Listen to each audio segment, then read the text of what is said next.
You take a loss, lights a fire under your ass. So I've been working, making the right choices to put myself in this position right here, to put myself in a title eliminator fight, and to get that title shot. Definitely. I mean, I know you said after wars you like to take time off and things like that, but the title fight wasn't necessarily that. So do you see the upside to this though, taking a long break and resetting a little bit? Yeah, I mean, so I fight twice a year. I fought Tony in May and Habib in October. That's 2 fights in a 5-6 month time span. So I'm still gonna, on average, fight, twice a year when it comes to my career. This, there was a little bit, of unclear path to what we were trying to do. With Habib retiring, Poirier taking the the shot against McGregor for the money, which I don't blame him at all. So yeah, just kind of threw things into a little bit of a crazy little awkward thing. So yeah, here I am. Yeah, to come back for this, I mean, a fight that a lot of people are looking forward to with Chandler, but in addition to having your two teammates fighting on the same card for titles, what is just the preparation, the mentality as a whole be like going into this event? It's been great, man. Rose works out, then Kamaru, then me, and we all get to, take a little bit from each other because we show up early, watch some of that workout. Yeah, it's been great, man. Having two world-class athletes like those two, their work ethic is second to none. They have very different styles, different work ethics, but they're so unique in the way that they work. So it's cool to see, cool to just take what I can from those experiences. I'm sure you've got this question already, but is there any pressure to set the tone or anything, or do you think just you being who you are, that's something that happens automatically? Yeah, I think it's similar to wrestling my whole life. A dual tournament, a dual match. You go out there, your job is to win, but almost just as important is to inspire the rest of your team to perform. And that is, I'm embracing that. That's something that takes me back to my roots. Have you seen Colby around? I know you've said he's one of the most despicable people in the world. Only pedophiles and murderers are. I don't know if that was my quote, but that's a good one. Really good one. But any beef with them? I mean, obviously you're just rooting for your guy. I'm here to get a paycheck, and I'm not here to take a paycheck out of Kamaru's bank account. I don't want to fight him. So, yeah, no, I have a job. It's Michael Chandler. It's the only guy I get paid to fight this week, so that's the only guy I'll be fighting. And what do you think this kind of does for you in the division? I know you said on Betted that it's guaranteed title shot. Is that something someone at the UFC has told you, or is that just your belief? No, that's my belief. Yeah, I'm number 2. Yeah, who else? There's absolutely nobody else. So yeah, if not, we riot. Who do you expect to face, Poirier or Oliveira?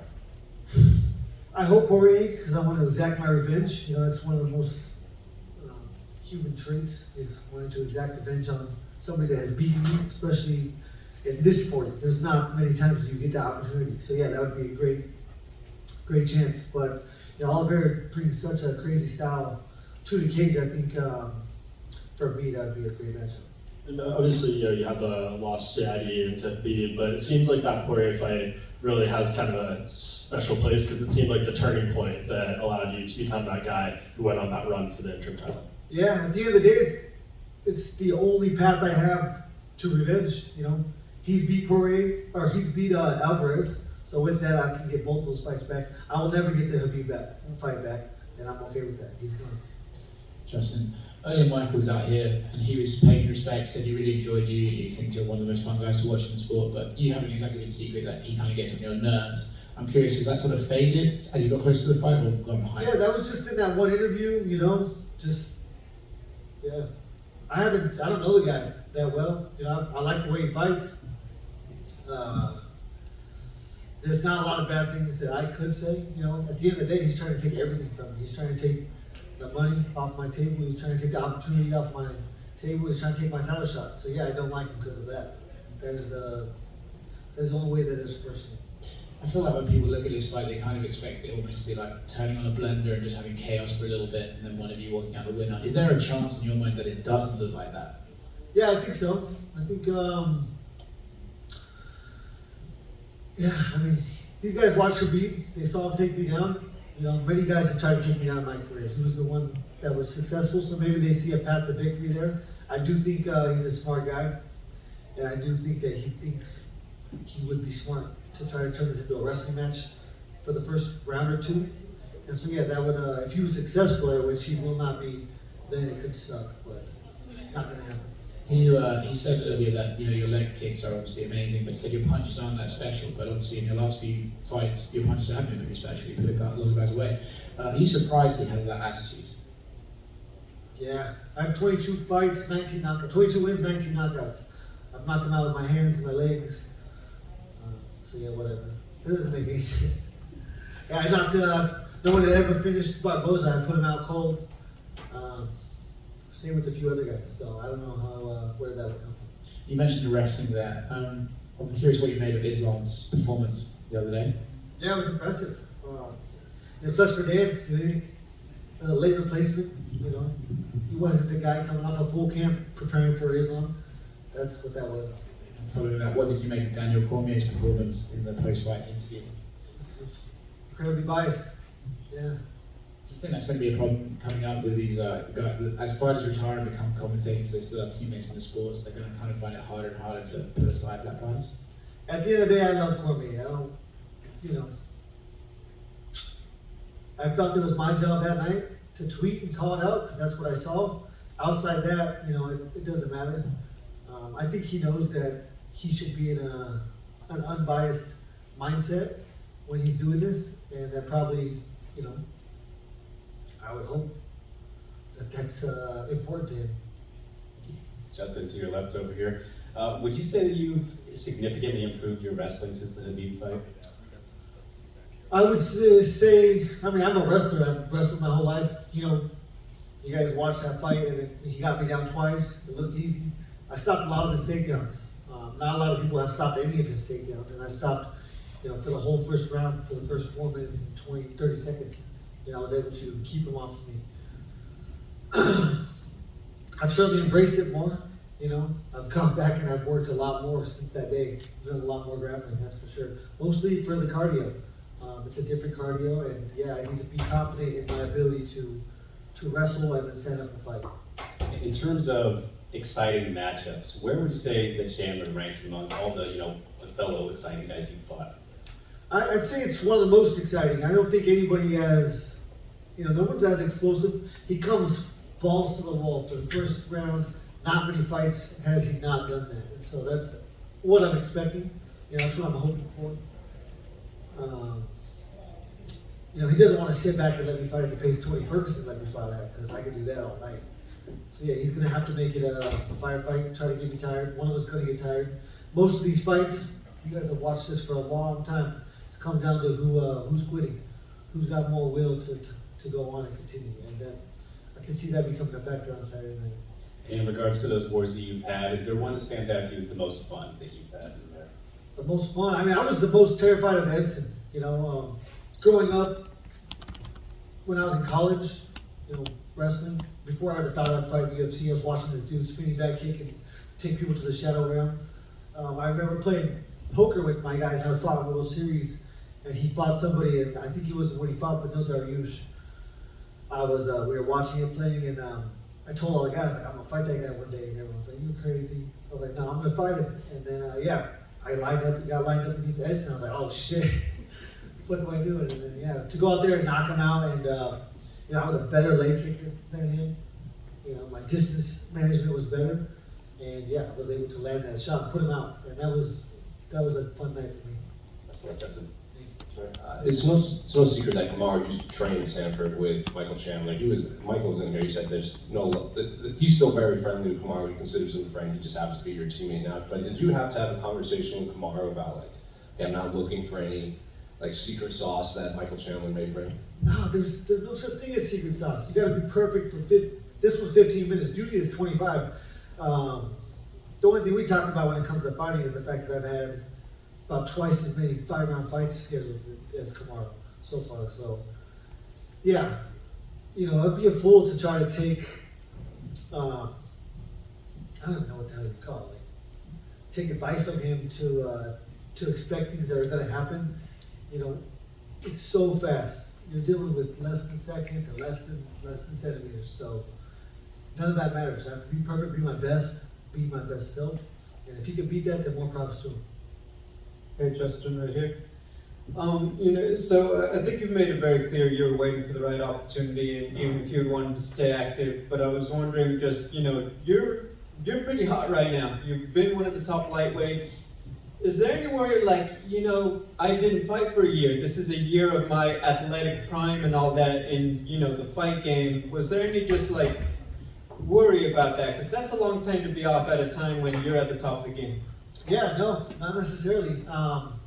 There were things that needed to be corrected, and I needed time to do that. So, again, a loss like that will light a fire under any competitor's ass, and that's what it did for me. I went there and I started to work. So I think I needed it. Hired a nutritionist, a chef. There's a lot of things I've done different. The older I get, the less forgiving some things are. So, I got to take the time, take care of the body. And again, I fought 2 times in a 5-month period. So, I had this break was somewhat natural. You, Benil Dariush, Islam, all managed by the same guy, all you guys in the same weight class and doing very well. What can you tell me about how Ali does approach you guys about sorting all that out? Because obviously you've got to do your thing, but there's almost like a conflict a bit. Yeah, I've never talked to him about it. Never brought it up. Never had it brought up to me. He works for me, and he works for them, but they're different businesses. So he needs to run each one accordingly. I don't know. If I were to see them be like, I agree, then I would probably be pretty fucking pissed off. But he knows that wouldn't be the professional thing to do. He's a great manager. He's a professional. And loyalty runs a long ways. And I've probably been with him the longest. So we'll see. We'll see how this goes. I'm number 2. He's Benil's number 3. I love that dude. Islam's number 5. Like that dude. Hey, he wins, you get a tackle shot. Who? You win. Oh, I know that. Yeah, exactly. Or we right, and he's right next to me, right? So it is what it is. I trust that. I trust that if I was to get snubbed this time, that he would go to war with me like we need to. 100%. Nice jacket. Thank you. Just over here, right? So you had a few after the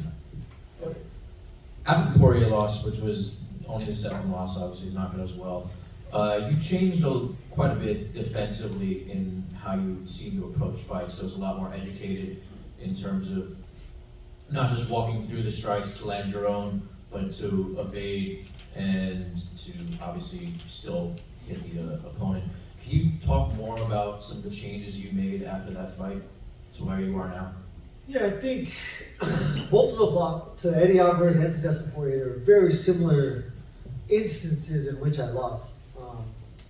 And they were exactly what you explained. My mindset was, let's see who can take more, And once I took those shots and understood that you cannot let these guys that are this good hit you, at certain times, that defense becomes more of a tactic. It's something that coach was trying to instill, and honestly, with the footwork that we have worked since day one, I was always able to do that, but my mindset did not allow me to. And so now with that, with experience, you make better choices. So I think I'm just making better choices. Hey Justin, you keep saying it lit a fire under you after the loss to Khabib. Do you ever think about, the months after, will he retire or come back, or was he just retired in the ring and then he'll come back? Do you ever think about if he did, would you want that rematch? Does it weigh a lot on your mind, that loss to Khabib, and do you think a win here would put that behind you for good? I mean, that's a lot of ifs. He did retire, so the ability to move on is much easier. If he was still here, would I want to fight him? Still, absolutely, but that's just not the case. And this is the most important fight in my career right now. With this, I get a title shot to fight to be the number 1 dude in the world at 155, and that's all that matters. Okay, and Eddie Alvarez predicted that you will knock out Chandler in this. So what's your prediction for the fight? I don't know. Someone's getting 50,000. I don't know if both of us or one of us, but someone will. Justin over here, right? So we've heard you say a lot this week that you're going to get a title shot if you win this fight. And even Michael Chandler said he had his doubts about that. He didn't know the UFC told you that specifically, or if you assumed that in your own head. Has UFC given you any indication that you'll get a title shot, or your manager Ali? If he's talking about himself, then I can see that. I mean, even if he wins, they probably won't give him a title shot. I can see that, but that's just because it was perfect. The only reason he got the first one was perfect timing. Perfect timing. But yeah, I don't know. I think I already said it. If I don't get the shot, I'll be riot. You go to war. I have to be biased when it comes to this, and I'm not going to be around here for much longer. So if I was to get snubbed again, yeah, I have to do something about it. Whether that's cause a ruckus, but I'll just let my manager do his job. I got the best manager in the game, so he knows. We all know what's supposed to happen if I get this win on Saturday night, and so hopefully you all ride with me. All right, thanks, Justin.